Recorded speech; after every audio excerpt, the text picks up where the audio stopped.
Welcome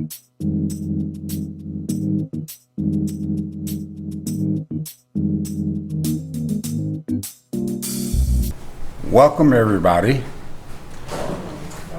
to the iSeek Institute, which is on a mission to create nonviolence, and we have additional people coming. Sometimes they come a little late, that's why he played the film. So other people have called and said they'll be here. This mission is to create in people what they already know. They don't know that they know until they hear it from a human being who can give them verifiable proof of how the universe has made them. This universe, some people call it Mother Nature, some people call it God, some people call it different names. But the all-powerful source that has created this universe has created trillions and trillions of stars and galaxies, 8.4 million species of life, and has placed some of her intelligence in all of the species. All of the species know exactly what they should eat. Sometimes when I give lectures and talk in different parts of America and elsewhere abroad, questions come up. You may have questions. You can ask them at the end of the session. We're going to have a question and answer session. And the challenge is for me to answer these questions in a way which can satisfy people. I consider most of the questions that have been asked of me, I've been able to give satisfactory answers to the point where they start praising me afterward. But I value strongly the criticism that I get, because it's in criticism that helped me improve my delivery. And I learned from my delivery how to improve them. Because I had heard and learned that you learn from your criticism and for your unsuccessfulness in life. And that's where your lessons come from, more so than from your successes. So to go on about the universe and how we've been made, and I want to offer you proof. I just don't want to sit up here and talk and pontificate. I want to offer you proof. So at this time, I'm going to ask a question which I learned halfway around the world in my many travels. The universe, because of my strong desire and seeking for awareness, created a circumstance and a situation, because that's the way the universe communicates. She created a circumstance where I met this person who was very wise. And this person gave me an example. He said, I don't want to just tell you something. I want to offer you proof. I said, what proof can you offer me? I was a little arrogant at that time, okay? I said, what proof can you offer me? He said, do you drive an automobile? I said, yes. He said, what if you're in your automobile and it's in sunny weather and you're riding down the road and you're extremely relaxed and calm and peaceful?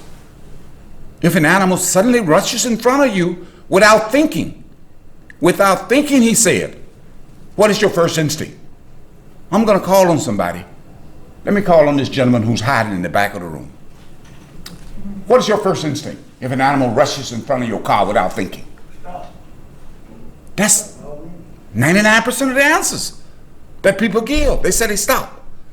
I said his knowledge is embedded within your consciousness, is hidden deep inside of yourself. And without thinking, this nonviolent pulsation forces you to put on brakes.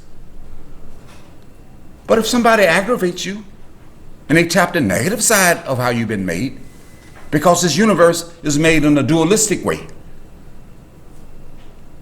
Everything expresses itself in the physical universe in a dualistic way, which means two ways. We being human have been balanced. But if we get angry, we can go get a gun. We have to get something artificial, a knife, a brick, or a stick. Nature is clever. If you pay attention to her, she has created violent species and non-violent species. The violent species are automatically equipped where they don't need guns, bricks, and sticks.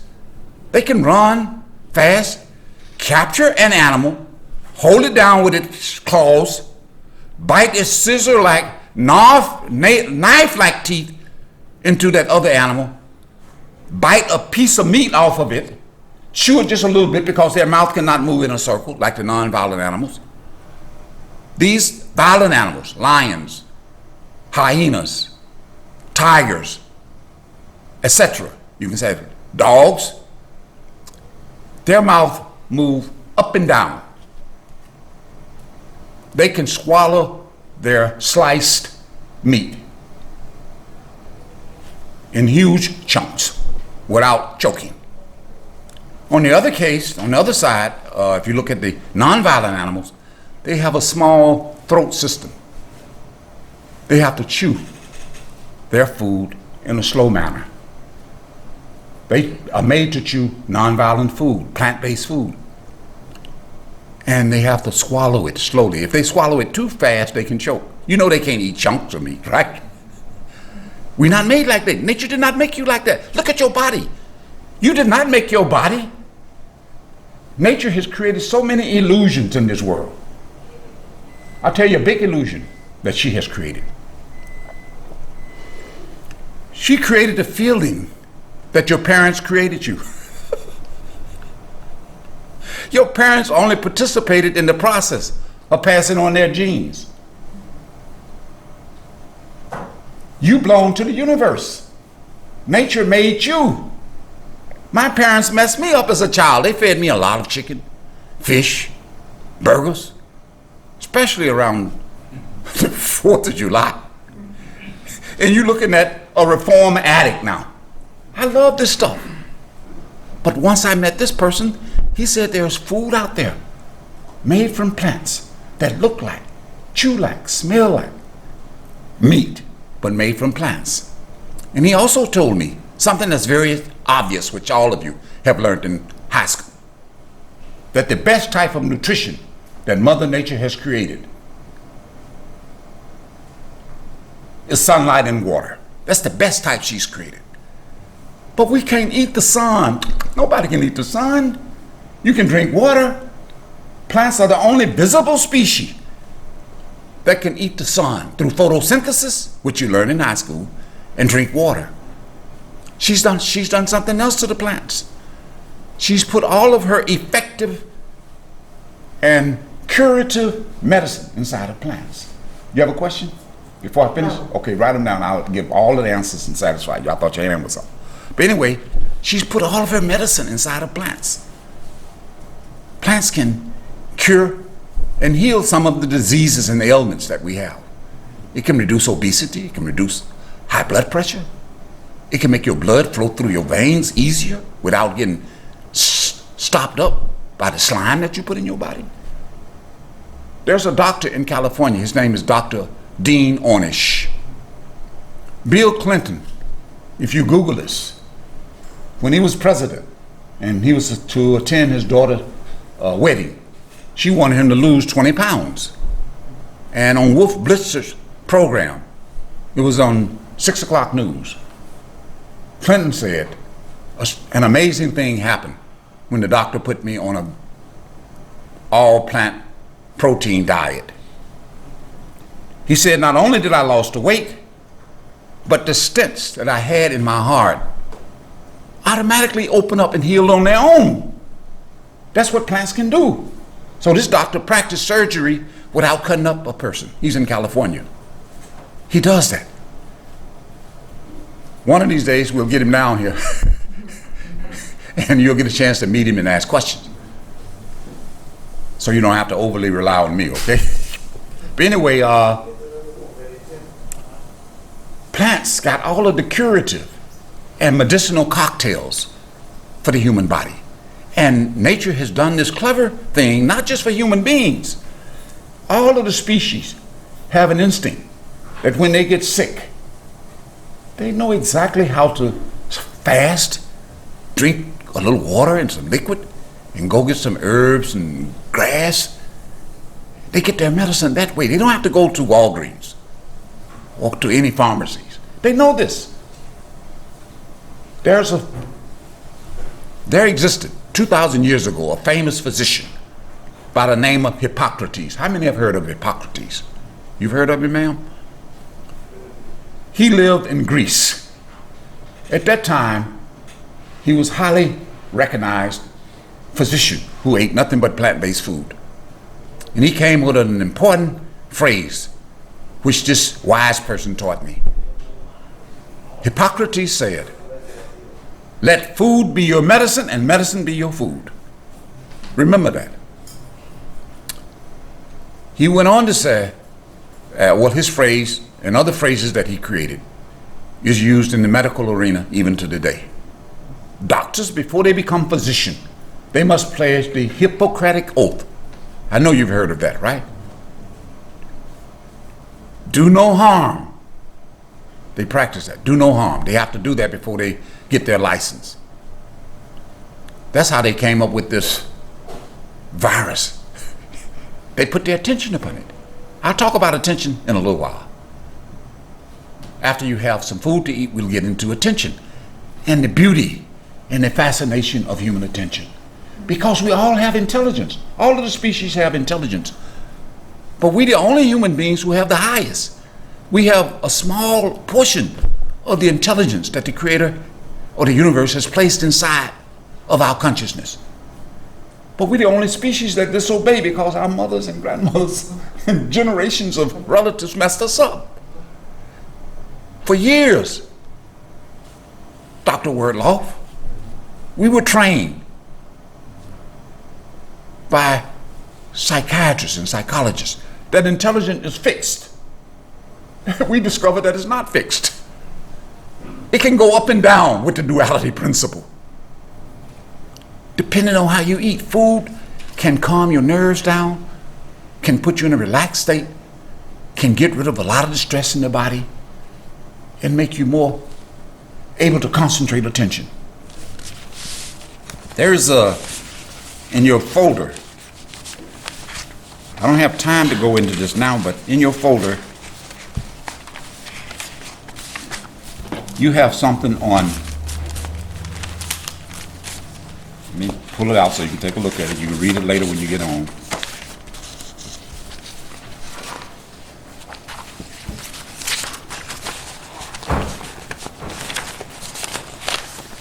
I think I put it in. I don't know if I put it in.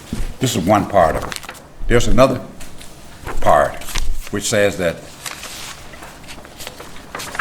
you got this. You can read that. They talk about how IQ, they've proven that IQ can go up or down. And the thing which regulates IQ is the concentration of attention. If your attention gets scattered, you easily get bored if you eat certain food, and it's hard to concentrate. Thomas Edison ate plant-based food. He dropped out of school in 3rd grade. And yet this genius quality surfaced inside of himself. And he was able to come up with hundreds of different discoveries concerning photography, telephones, movies, machine. He patented a lot of them because he had a fanatical desire to concentrate attention.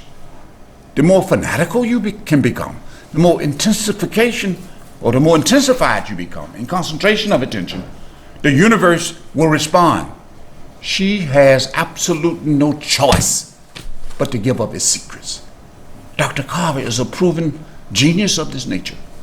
The black scientist who lived in the 1800s and the last half of the last century.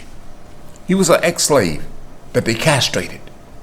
This frail man was not so much interested in money and power. They only paid him $1,500 a year at Tuskegee Institute. He put all of his attention upon the study of the sweet potato plant, the peanut plant, and other plants. And I met somebody in the 70s who owned a health food store in Chicago. Her name was Dr. Fulton. And she said, because I asked her, how did Dr. Carver come up with all of this? She said, Dr. Carver said, we all have this ability. We just have to fall in love with the study of whatever we do. And I said, but tell me a real answer. She said, metaphorically, he told me that the plants talked to him and gave up their secrets. The universe operates like that. There's a section in here, I won't go over all of it, but on this particular page, you'll see how healthy plant-based food has improved the school system, and it's been documented. You can Google all of this stuff in here.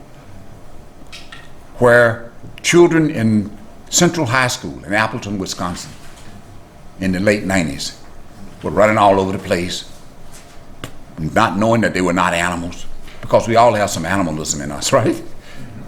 And they were failing grades. Some of them committed suicide because food can put you in a strange mood. And once they created a healthy lunch program, they discovered that their nervous system slowed down, and they put attention on their lessons. And the teachers were shocked that the academic performance went up, the grades went up. And they have since conducted experiments in different parts of American schools. You'll read about that in this document too. And Karen Stout, if you don't have that page, you can ask me, you can Google it. She studied over 2,000 lunchrooms in America, of which the same results came up and was proven. So plants are fascinating. So these two documents, don't forget this. Your body is made nonviolent. You can't help it. If you go to church, anybody who's gone to church or to a mosque or a synagogue, regardless of your religion. I remember when I went to the church, when I was a child, they tell you that this body is a temple. They may not go into detail, but this body is a temple. And he said, yes, it is a house. He used the word house. And we sit on the 6th floor of this house. He went into detail. I may go into that in the second part of the talk. He said, this house is full of secrets. It's connected with the universe. The universe has given human beings the capacity to unravel all of her secrets that she's hidden. No other species can unravel them. And if you wish to unravel the greatest secret that the universe offers, which is the secret of the source of the Creator, then you have to be fanatical. Since most of you, I'm looking around, maybe Christian, I'll use this example. In Matthew's, I believe it's the Gospel of Matthew's, chapter 7, verse, one of the verses, I can't think of the exact verse, but in that gospel, you must love the Lord with all your mind, heart, and soul. Fanatical attention. That's what they're talking about if you put it in an American language. But most of the people who go to church, they say, I can't love the Lord to that extent. I can only put superficial attention because I got to take care of my wife, my children, my job. Then they ask me, has the Lord put something in his body which can hold your attention? I say, yes. I learned this too. I'll explain that later, Reverend, if you ask that question. He's put something in his body which can hold your attention, where even if you try to take the attention off of him while you're walking, talking, you cannot. But we don't know how to get in touch with that something that he's placed inside this body. All of the religions say the same thing. They say, in essence, and they use the same language in their own language without knowing each other. They say the same thing. It depends on how far they have gone inside this body. Scientists and great people that we have studied in this world, such as Einstein, George Washington Carver, Plato, Aristotle, Newton, Da Vinci, some of the artists, Rodin, Leonardo da Vinci, some of the mathematicians, Pythagoras, Empedocles, some of these great people, including some of the great poets, Keats, Emerson, they all ate plant-based food. You don't learn that at the college level. They tell you more about Shakespeare's plays and his poetry.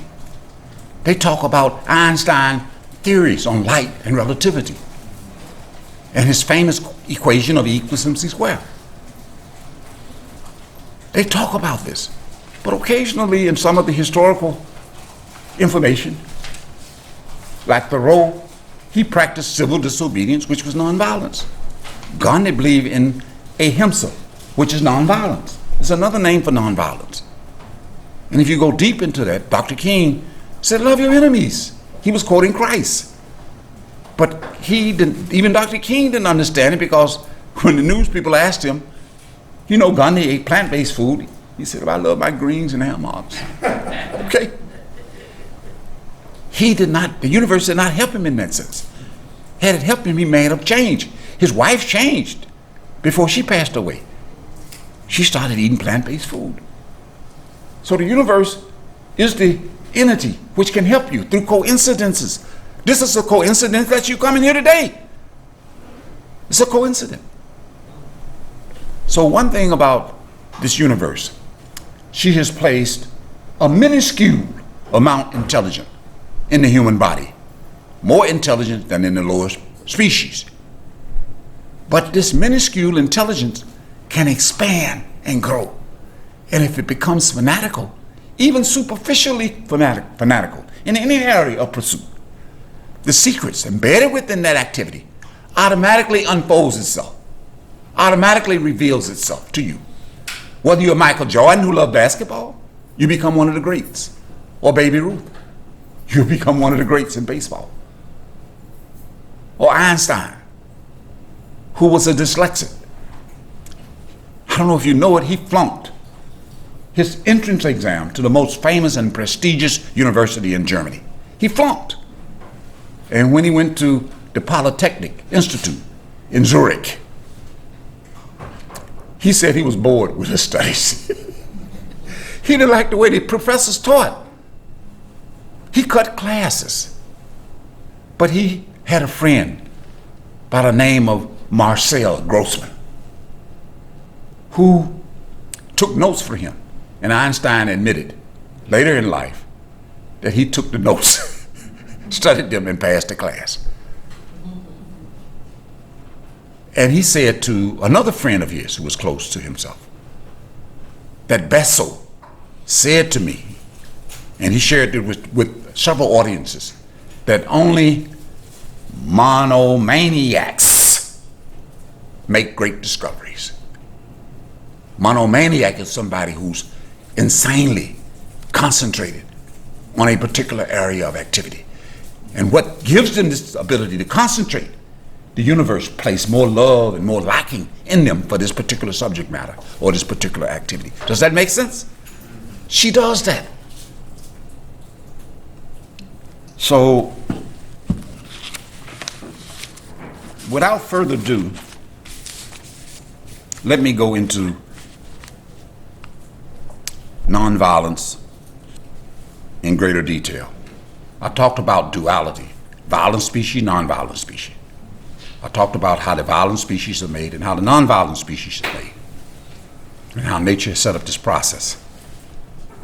And the thing which separates us from the violent species is human attention. And the way we develop our ability to tap into this potential genius that's buried inside this body is through the process of concentration of attention. But we have to be fortunate enough to go to the right schools or meet the right teacher who can act as a catalyst and make us concentrate. And when these teachers create this, whether worldly teachers, scientific teachers, or religious teachers, if you can find someone, that teacher should be qualified. I know Reverend Wordloff, he might have forgotten, and years ago, he said, why don't you become a deacon? I said, I'm not qualified. Christ said, in order to be qualified, I'm speaking metaphorically, giving you the interpretation, you must have the ability to concentrate the attention within this body. In Luke 17:21, the kingdom of God is inside this body. How can a huge kingdom, an expansive, wonderful kingdom, be situated inside such a puny human body? He was talking about the way to go inside is through a hidden door that's situated in this body. We only know about 9 doors in this body. You got 2 doors here at the eye level. These are holes. These are apertures. I call them doorways, okay? You got, the eyes can pick up the sounds and sights of this world and get attached, okay? You got 2 holes in the ears. These are earlobes. You hear wonderful sounds and music in this world, and you can get attached. These are outward things that we get attached to through these openings. You have 2 openings here at the nose level. You got 2 nostrils. You breathe. You pick up scents and fragrances of this world, and you can get attached. Oh, beautiful scents. Oh, ugly scents. You know, ugly fragrance. And then you got 1 doorway here. We open that doorway wider than the rest of them. We not only eat, we like to talk. But if you learn to listen to people, you get closer to them. It's an automatic process because the Creator made you to be a listener. When we engage in prayer, this wise man said, you must learn to listen to the Lord. Most of us, when we sit in prayer or get on our knees, we're busy talking to the Lord. Lord, help my cousin, help me get over this problem. We're telling the Lord what to do all the time like he's unintelligent. Nobody has told us that we have to listen. This person said you must listen. But how do you listen? There are 2 things. Let me go further down into the body. You got a door at the butt in which you defecate, and you have one at the reproductive organ. A lot of men live at the reproductive area. They put all their attention on that area. So the Reverend, you have a hard time with those men, right? Would you pass these to those 2 people that are talking?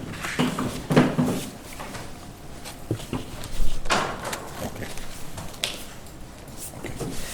So these are the 9 doors in the body. The 10th door, I've not met anybody except for this one person.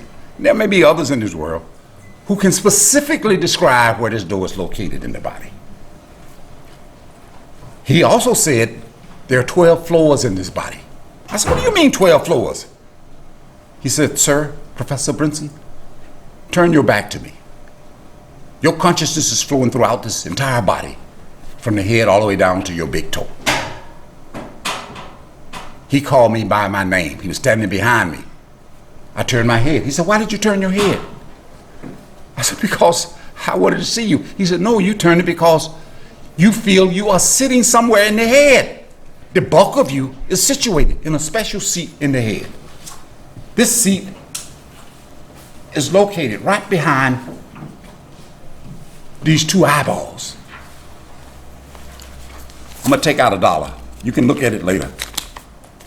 If you look on the back of this dollar, you will see a pyramid.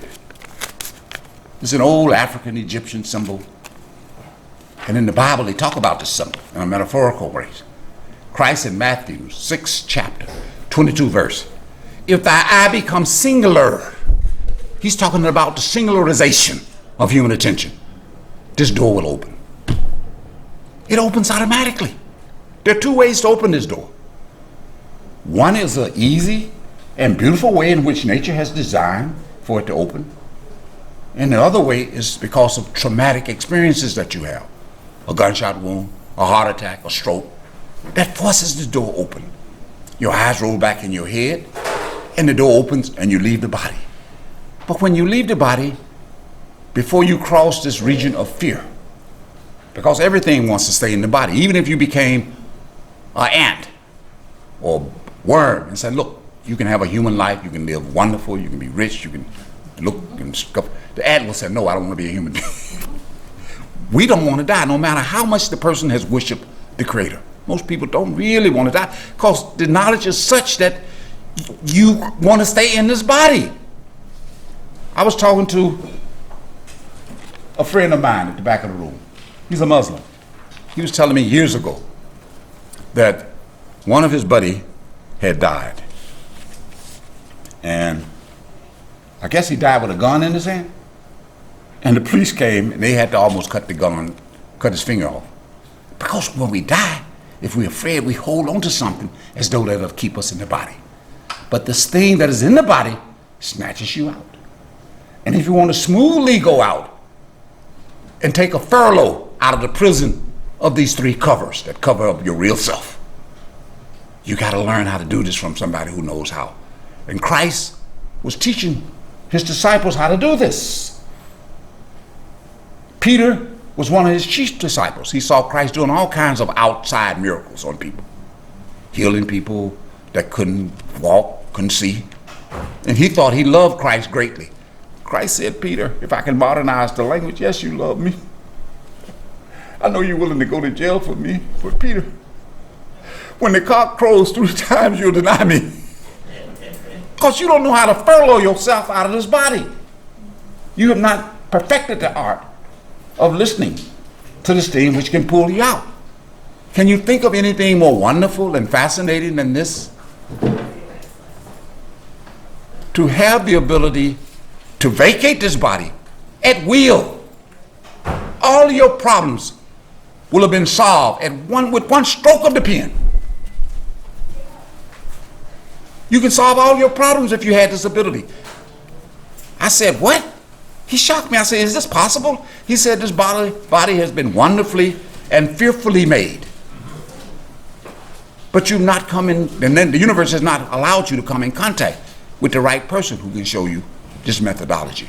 Because if you just use your imagination, Professor, if you can withdraw attention at night and go in and talk and be with the Creator who created everything, you can deal with anything in this world. You can follow the scriptures that you've been taught in church. If somebody come and take your coat, give them your overcoat. What do you care about an overcoat? You got beautiful garments inside.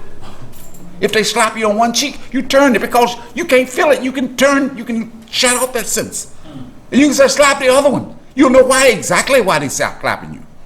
You won't get caught up in prejudice. Because most of the problems that you have, if somebody calls you an N-word, you react. You know you're not that body. You just dressed in a suit, a costume. It'll be a natural reaction rather than a disciplined reaction. So this person shared all of this with me, and I said, that's too impossible to believe. I said, I have a hard time believing that. He said, I know. He said, I wish it were true, but if it's not true, I'm wishing that it were true. He said, every human being wishes it was true. Believe you me, it is true. I myself have had this experience. And if you wish to have it, you have to change your life. Eat plant-based food.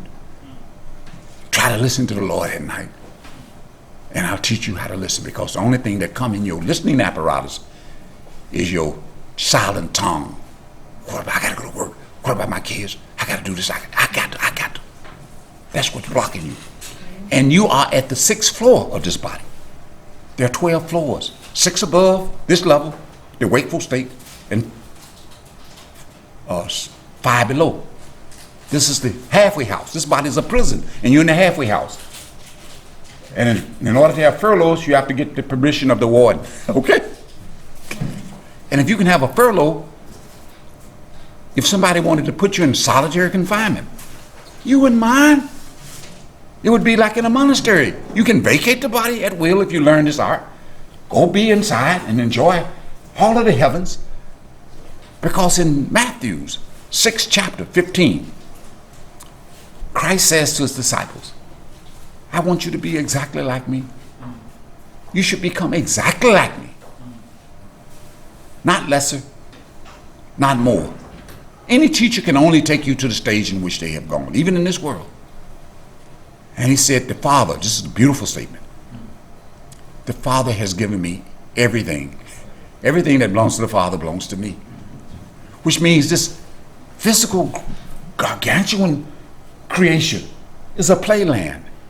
You can go anywhere in the universe, see if there are other life forms, other species, and enjoy them, and then come back and go to work tomorrow. That was a person that he told me about who used to go to sleep all the time. He would spend most of his spare time sleeping. He was married to a wife that nagged him all the time. And I know you can identify with this. I can. And somebody told me this particular phrase, which will create some joy and laughter. This person was married for several years, and he said he felt like he was cursed. And he said, oh, I can resolve that. Come and see me tomorrow, but you have to tell me what were the words that they said so I can reverse the curse. He said, I'll tell you tomorrow morning when I come. So he came and met that person. And that person said, what were the words? What are the words? He said, the words are and were, I pronounce you man and wife. Because you have to be balanced. The wife or the husband offer you an opportunity to see how much spiritual progress you have made. If she slaps you, turn the other cheek. Feed them some more plant-based food, okay? She'll become like the sheeps and the cattle. They are full of harmony, harmonizing with each other. They don't try to kill each other and hurt each other. Anyway, are there any questions? At this time, we will take a break. I'll quit talking, and you'll have a question and answer session, and you can challenge me with all of your questions. And we'll have an evaluation session during the break where you can evaluate the food and even evaluate my presentation. Don't be afraid to criticize me. I want to learn. And ask questions during the question session. I want to see if I can satisfy your question. And if you want to offer criticism, please do that too. So at this time, I'm going to have Sandra, would you go in the back and see if Jared's ready with the food? And come out, and otherwise, if he's not ready, you can ask questions, okay? He's going to create it in a buffet style. You can got some juices. Yes, ma'am. So, I guess I've been plant-based for about a year, and I have a family member who is going through a medical issue, and the recommendation was an adjustment in her diet. And she's like, but how do you address things like making sure you have the right nutrients, and especially with regard to protein? Okay. Well, that person, if you just tell them to use their imagination, where does the elephant get this protein? It eats nothing but plants. Some of these large animals eat nothing but plants. You see these big buffaloes and cows, that's all they eat. But if she wants to get specific, go see a doctor who can give her direct knowledge. But that's general knowledge. Is that satisfactory? That's what I said. Thank you. You know the same thing I know.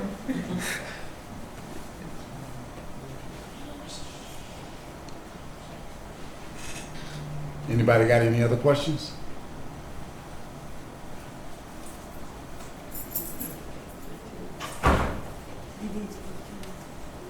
Okay. So our next seminar, this sheet here, that's the next seminar. It deals with human attention. I talked a little bit about human attention today. We'll go deeper into attention because this is the thing that you need to understand. It's the most valuable asset that you possess in this body. Human attention is more valuable than money, gold, houses, cars, rocketry, everything, because it's with the concentration of human attention that people made these discoveries and inventions. So human attention is extremely powerful. It's the second most powerful force in the universe. The most powerful is the Creator. You have that inside your head, right behind the eyes. You just don't know how to concentrate it like some of these great people and great mystics and sages of history were able to do. So this seminar will take place at this place. We had scheduled about 20-some people. Some people canceled, they paid their money. We had some people coming from North Carolina, and they said, can they transfer their money? next time. I got a person and his wife. He's a doctor. He's coming from California. I said, no, we were too crowded. They'll be here next time. And there were a couple more people. So we got right now to 4, 6, 8, 10, 12, about 16 people here. So we'll have about we may have more than the 30 that we have assigned. So if we get too many, we'll take the parking lot, buy a tent, and put it outside, because it should be still sunny and warm at that time. So if you know anybody else who may want to come and partake of this, since the man over to my right is shaking his head. Yes, sir. How you doing, Reverend? Doing all right. Good to see you. And so I remember going out to lunch with him, Yeah. and he had a burger, and he enjoyed it. He couldn't believe it was so tasty. Right. Today you'll end up tasting some products made from plants. Yes, sir. I believe you text my wife saying something about, I can't believe it's meat. You went to a restaurant and Yeah. partake of that. Yeah. Yeah. So I'm glad you have becoming a nonviolent pursuer Yes, sir. of lifestyle. Yes, sir. I accept your addiction. I know you're trying to make a transition. Yes, sir. I myself have been messed up this way too, so I can't be critical. Mhm. But we do have some food that looks like, chew like, and tastes like meat. Yeah. And I want all of you, everybody in this room without leaving, some of you are already doing this, to embrace and support the nonviolent way in which you've been made. And we're going to try to help you make that transition. We don't ask that you become an ascetic, only humane, Yeah. Yeah. and follow the way in which you've been made. Yes, sir. And if you can have something that looks like, chew like, and tastes like meat, why would you turn your back on nature? She made you this way. Because if you disobey this principle, you know what she does? She still is compassionate. She's like a policeman that will give you warning tickets and make you sick. Okay? When you get a situation like that, you go see a doctor. They say, well, you got to lower your blood pressure, cut back on salt, don't eat so much meat. Because meat got cholesterol. It can clog up your arteries. So the doctors start giving you knowledge. Okay? But if you can eat this way, you can give some of the knowledge to the doctors. They said, look, eat plant-based food. Share this information. You got any kids? Yes, sir. Well, bring them up where they can learn to calm down. Because this nervous energy and hyperactivity, I used to teach school, and I used to tell my students, pretend you're a human being, please. I said, practice it. Pretend. And you will develop human qualities because it's inside of you. Just pretend. And they said, you crazy, Mr. Prince. But when they grew up and met me, they said, you right. That's right. Because people are killing people all the time in Inglewood, on South Side, and North Side.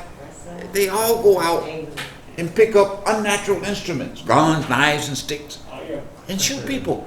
And the police department don't know how to deal with it. Right. But one thing happens with,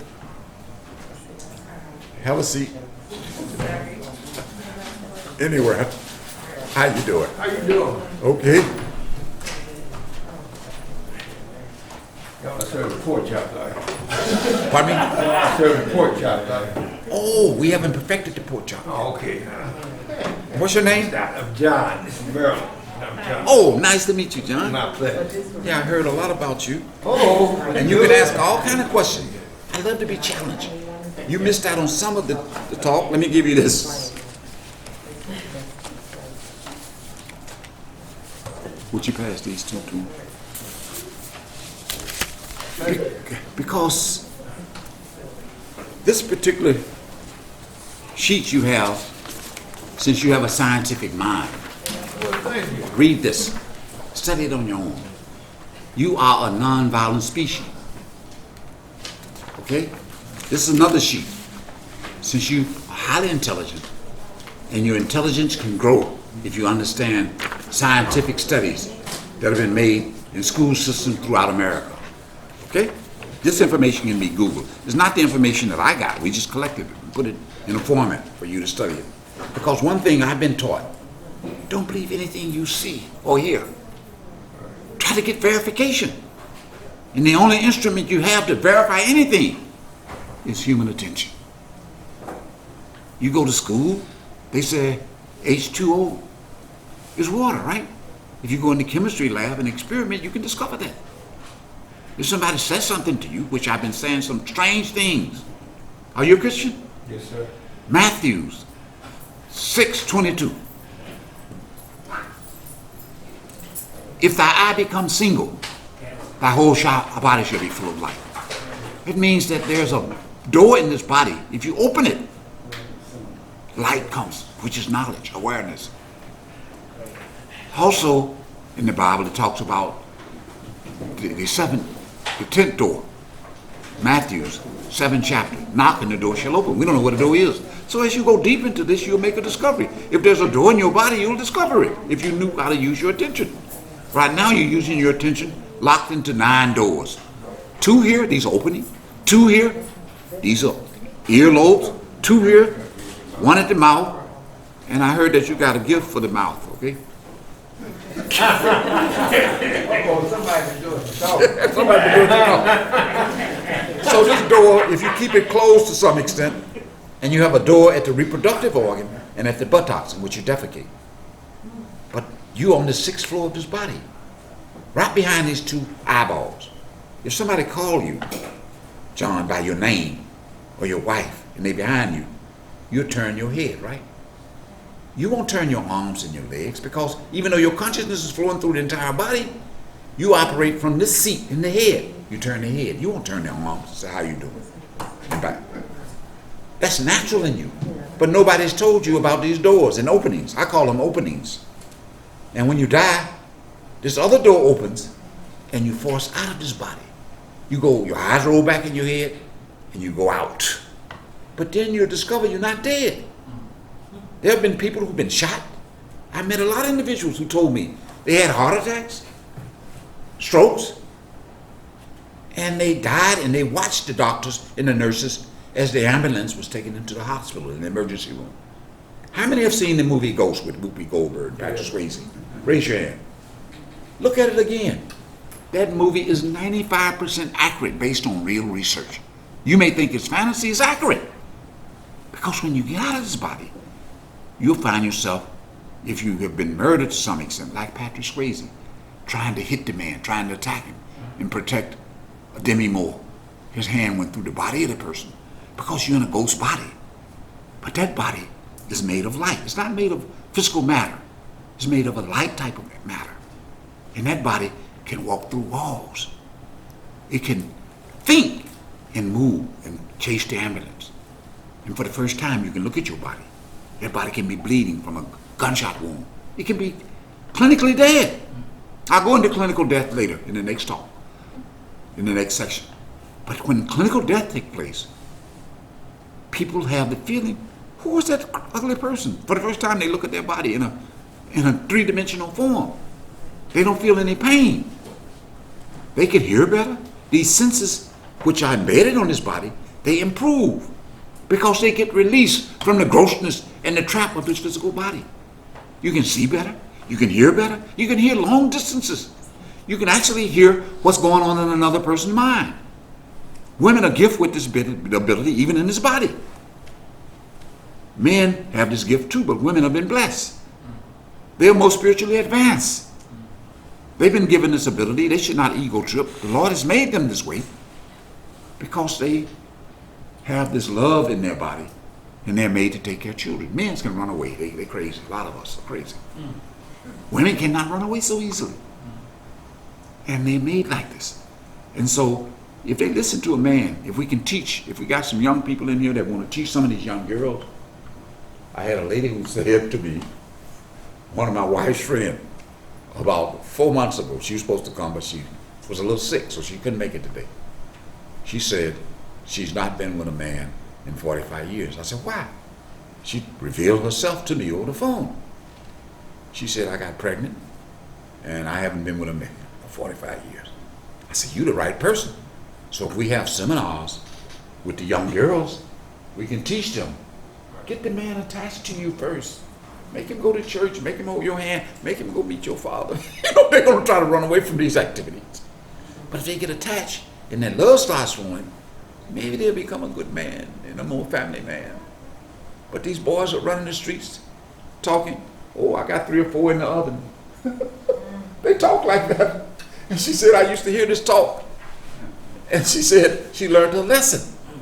Because a man's attention is constantly at the second floor in the body, the reproductive organ. He can't help it. He's made like that. And so the women, if they use their intuition and minds, especially as young girls, because the intuition is telling them, even though this man can use very flowery words, very beautiful words, and these words, if they rap to you in a loving way, they can shut down your intuition. And you'll open up your legs, which is where your power exists, okay? Don't do that, okay? And another thing she can do, if she comes and talk to some of these young girls, if y'all want to invite them to your church at the right time, I'll encourage you to come. Because it's best to hear this from a woman or girl. But anyway, attention is a strange thing. It's a small amount of intelligence that Mother Nature has placed inside this human body.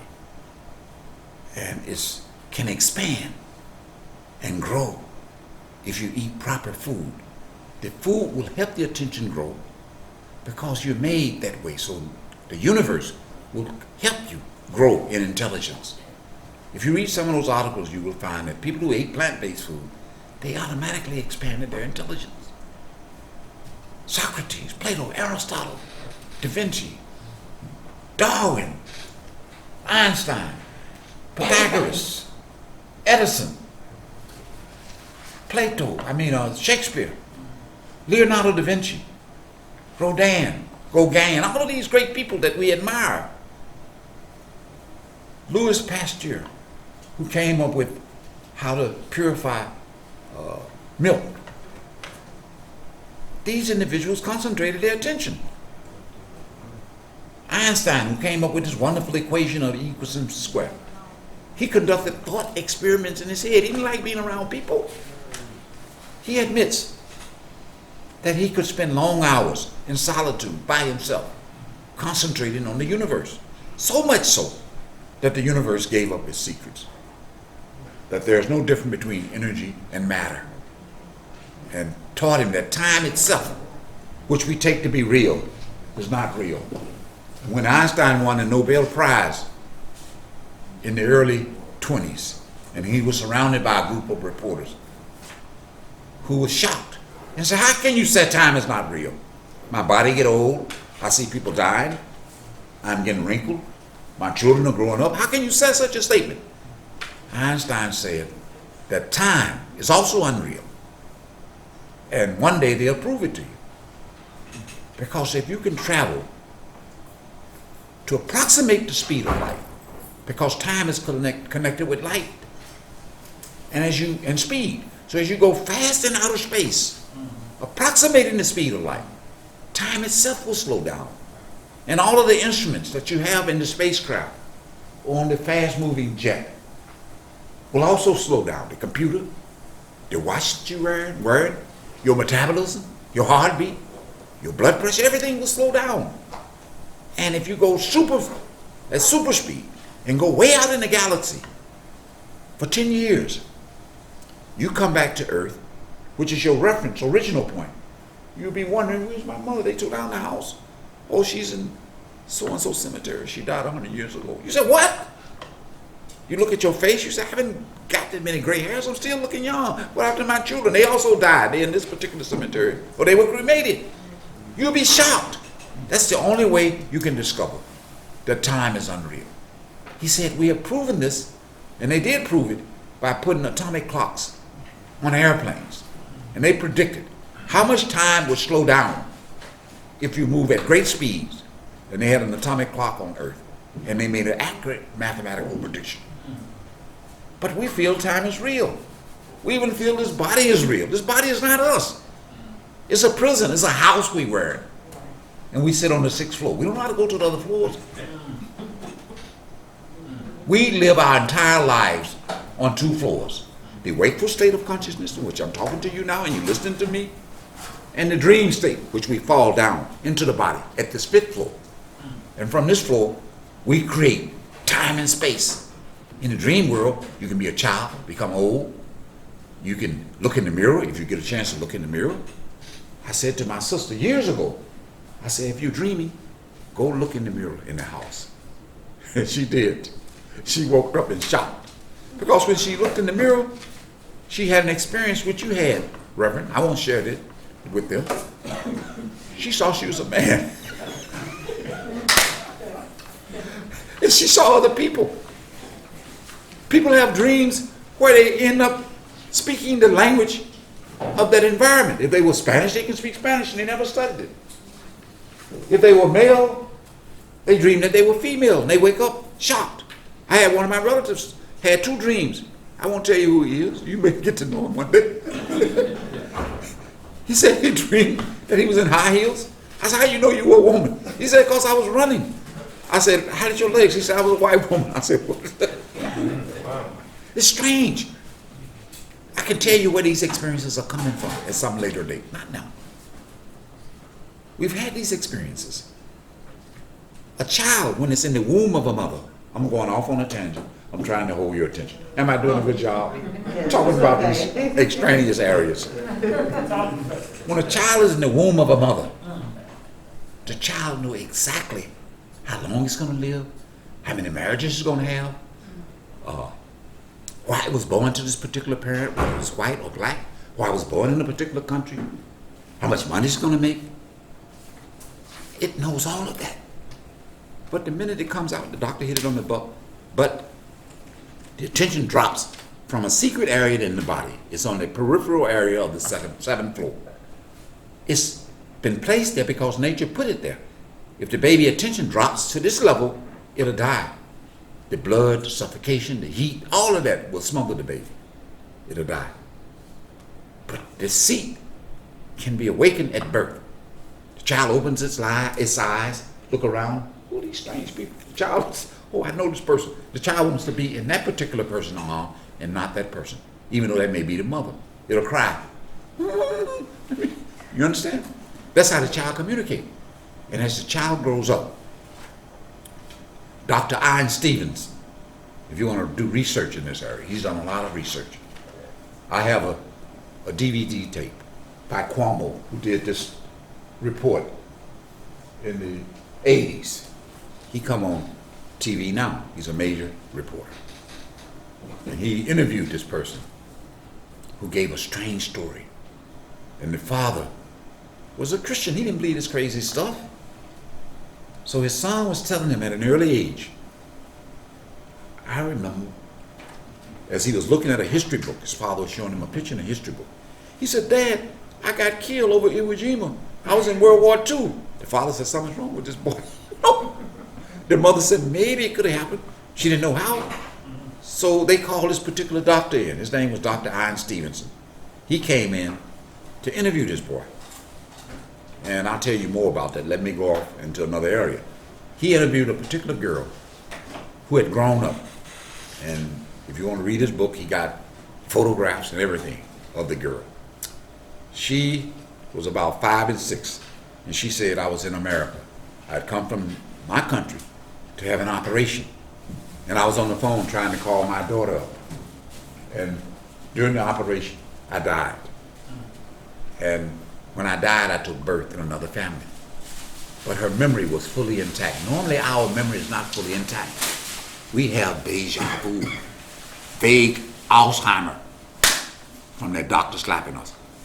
And that Alzheimer helped us. Oh, I like this particular lady. Let me marry her. You met so many of them, brother. I can look at you and tell you. Okay? You met so many. But this one appealed to you. And you appealed to her.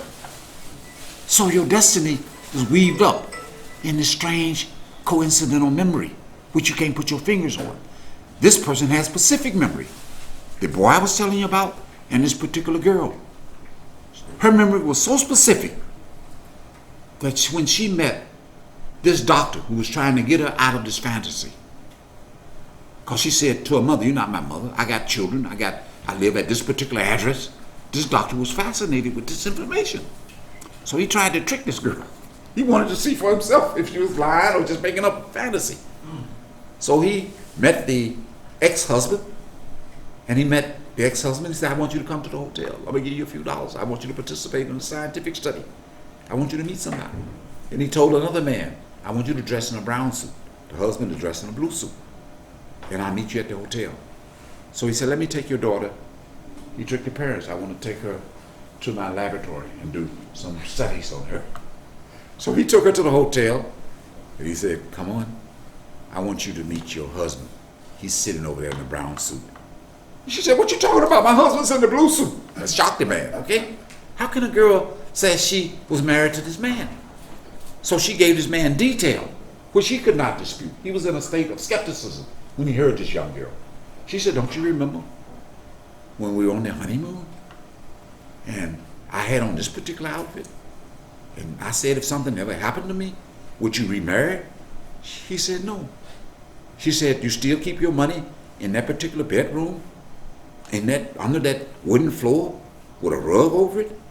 He said, yes. He was wondering, how did she know all of this particular detail? How did children do it? She talked like these are her children. So as time went on, this man and had a picture of his deceased wife. And this girl, this doesn't happen all the time, but this girl grows up, and this doctor took a picture and put it in his book of both pictures. They look almost eerily alike. How can you have memory like that and look like that? There's too much evidence for you to doubt it. And if you want to go into the scriptures, I can tell you parts of the scripture which Constantine eliminated, but he couldn't see all of it. There are certain parts that go into this. Constantine, when he organized 250 bishops in Nicaea in Rome, he paid them big money and said, I give you big churches, because he was a conqueror. He was like Saddam Hussein. He had his child killed, his grown child, his name was Sispus. He had his wife killed. And her name was Faustus. So he was fearful that they may try to perform a coup d'etat and take over his regime. He had conquered most of Europe and part of Asia. So he wanted to control the minds of the people. So he paid these bishops and said, I offer you big money because Christianity has affected that part of the world. And we need a holy book. The Muslim got their holy book, but we don't have a holy book. So the bishops went around and collected all of the canons and holy papers at that time. And Constantine, when he met with them, he said, oh, you can eliminate this. He had scholars at that time. He said, put this in. This is too abstract. Nobody can understand this. He figured, because everybody at that time was Christian in that part of the world, if I can capture their minds, with military might, I can control their bodies. I can control where they live in this part of the world. I can control a lot of things. If I can control their inner thinking, then I become a full 100% despot, dictator. So he came up with this document, which they call the Holy Bible. And this was in 325 AD, if you do the history. So this is how books information can get misplaced. How many have heard of hermeneutics? Raise your hand. One person? Anybody else? Hermeneutics. I may have a class on that if you want to go deep into the study of hermeneutics. Because words that we use can create different understanding. If I use a word today and says something, look at that lady, she got a run in her stocking. 2,000 years from now, this stocking can't run. Take this paper and run it off for me. What do you mean run? Paper can't run. It means run it off on a machine, memory graphic, right?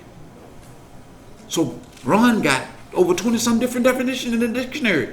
How can you, even if you're a scholar, unravel the hidden meaning? And when Christ spoke, he spoke in parables, in public. So a person can read into whatever meaning they have at that time. You can say something today and say, look at that woman.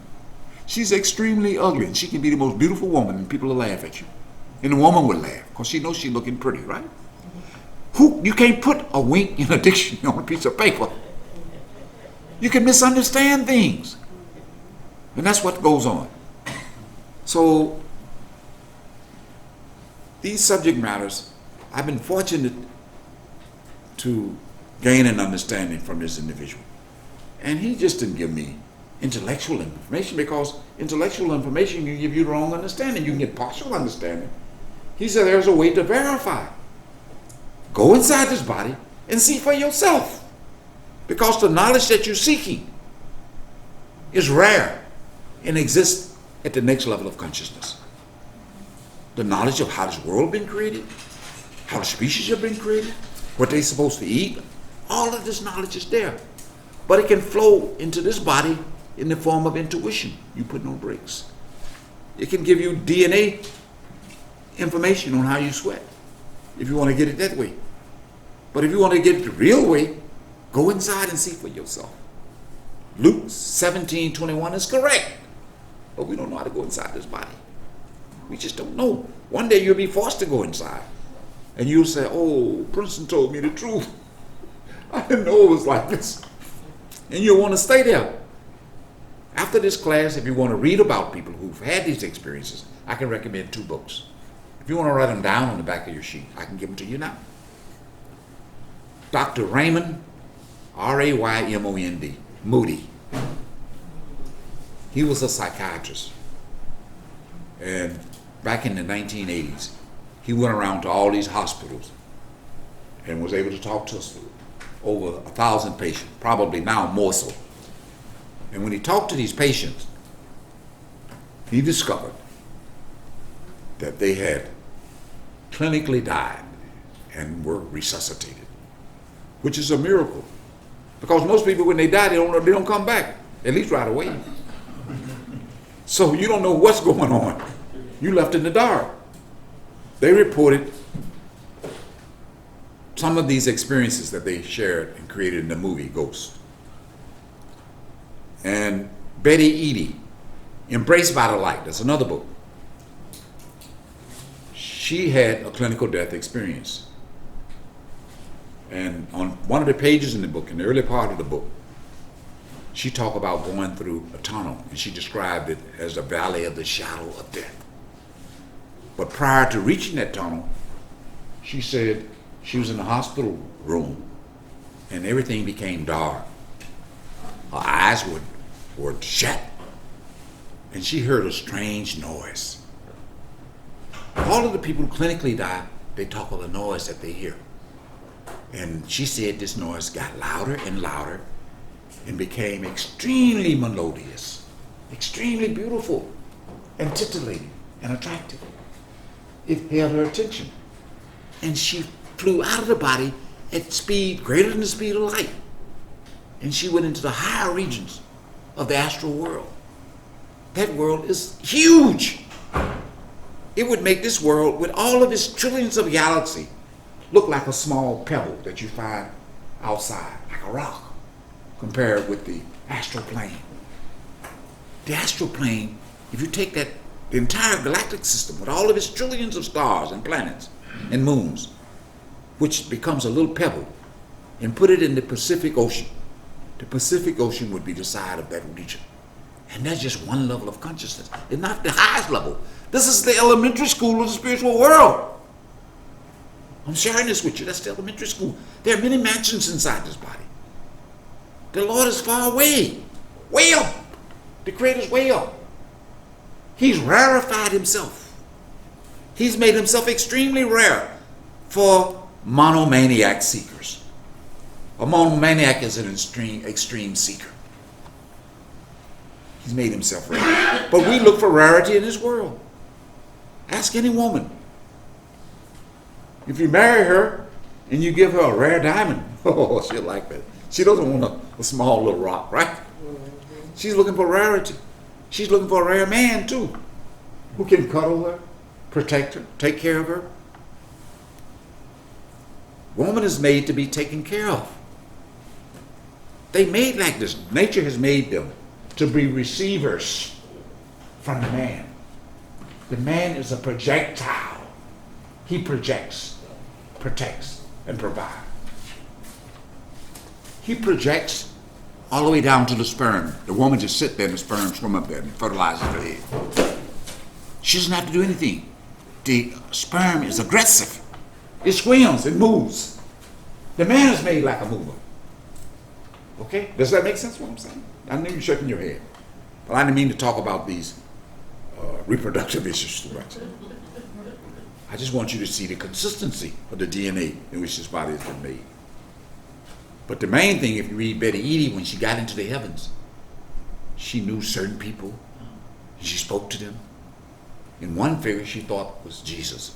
She didn't ask, because sometimes people go there and they say, oh, you Muhammad. Oh, you Buddha. And they said it because of what they learned in this world.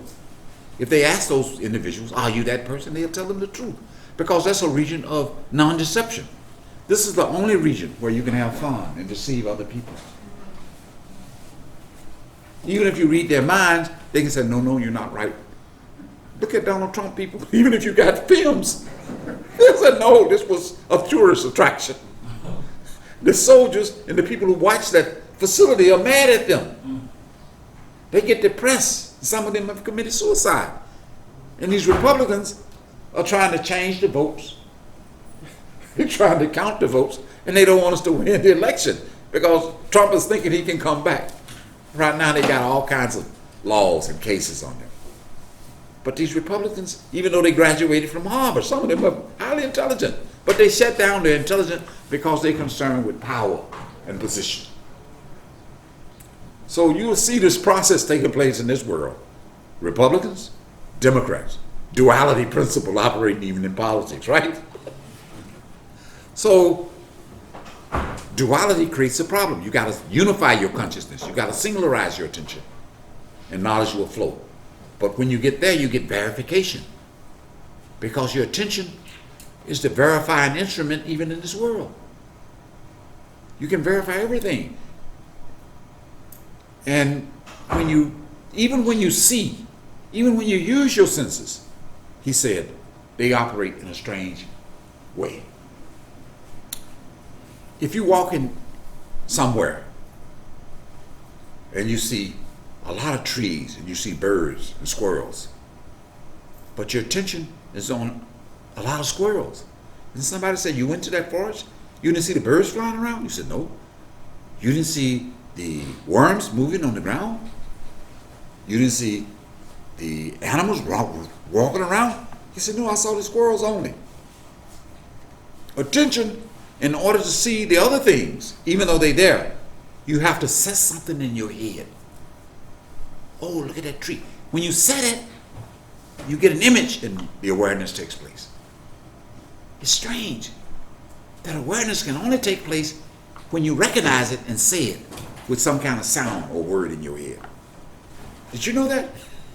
That's the only way it takes place. You may not see anything. If you don't say anything, then the image does not come and you don't see it, even with your eyes open. I'm sure you, Reverend, have experienced this when people say, oh, you didn't speak to me. You say, I didn't see him. Haven't you had that experience in church, sir? They get mad at you. Your attention was not there, so you really didn't see him.